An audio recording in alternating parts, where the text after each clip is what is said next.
ஓம் நமச்சிவாய். Top terrace வாஸ்து, மொட்டை மாடியினுடைய அமைப்பு கொண்ட vastu. So roof top. So அந்த வகையில் 5 விஷயம் நீங்கள் கவனத்தில் கொள்ளணும். ஒன்றாவது ஹெட்ரூம்னு சொல்கிறோம் இல்லையா, மேலே மாடிப்படி ஏறி போயிட்டு ஒரு ஹெட்ரூம் இருக்கும். ஸோ படியே ஏறி போகலைன்னா அதை விட்டுருங்க. டாப் டெரஸ் மேலே போகிறோம், படி இருக்கும், எப்படி இருந்தாலும் அந்த ஹெட்ரூம் ஆனது எந்த பகுதியில் இருக்குங்கிறத பார்த்துக்கணும். அது மேற்கு பகுதியிலேயோ அல்லது தெற்கு பகுதியில் இருக்கணும். ஒன்று. இரண்டாவது விஷயம், வாட்டர் டேங்கு தென்மேற்கு மூலையில் மட்டுமே இருக்க வேண்டும், கன்னி மூலையில் இருக்கணும். ரெண்டாவது விஷயம்.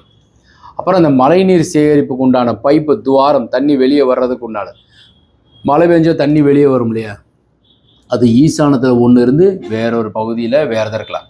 மொத்தத்துக்கே வேற ஒரு பகுதியில் இருந்தால் பிழை. அப்போ மூன்றாவது மழைநீர் சேகரிப்பு. நாலாவது ஸ்லோப்டு ரூஃப் கிழக்கு வடக்கில் இருக்கணும். முக்கியமாக 5வது கம்பி, துருப்பிடித்த கம்பிகள் மேலே இருக்கக்கூடாது. வணக்கம்.